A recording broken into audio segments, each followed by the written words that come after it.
xibaar yu wér te wóor ca tàng ba abonnez-vous pour ngeen di mën di jot suñuy vidéo.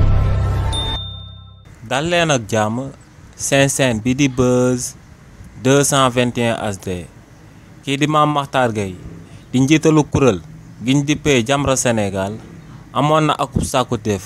bu mu jëmale woon ci autorité yu bees yu daal di nekk ci réewu Sénégal te ñooñee daal dinañ koy nangul sàkkuteefam boobee si li ni mel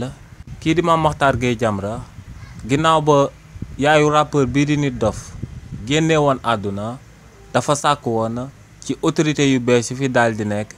ñu daal di may rappeur bii di Dof Ndeye akub liberté provisoire humanitaire bu ko defee kookee dem daal di teewee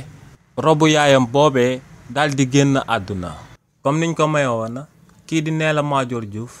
mi nga xam ne ginnaaw ba papaam génnee woon àdduna dañ ko mayoon akub liberté provisoire humanitaire ngir mu dem daal di teewee dëj bi sàkkuteef boobee Mame Mactar Gueye Jamra amaloon nag autorité yi daal dinañ ko koy may ndax daal dinañuy bàyyi rapport boobee di Dof Ndeye mu dem daal di teewee dëjëm bi nga xam ne moom lañ daan amal ci yaayam démb ci fàttali rek rapport boobee di Dof Ndeye ñoo ngi ko teg loxo ci réewu Sénégal depuis le 24 juin 2024 ginnaaw ba mu bëggoon a daal di jam akub nit ci concert bi mu daan amal ca Ndofane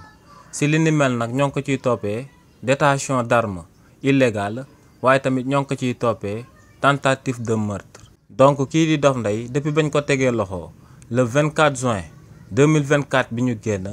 moo ngi soog a génnaat ci kaso bi dem daal di teewee dëjub yaayam après ñu téewaat ko daal di koy delloo ci kaso bi. xibaar yu wér te wóor ca tàng ba abonnez-vous pour ngeen di mën di jot suñuy vidéo.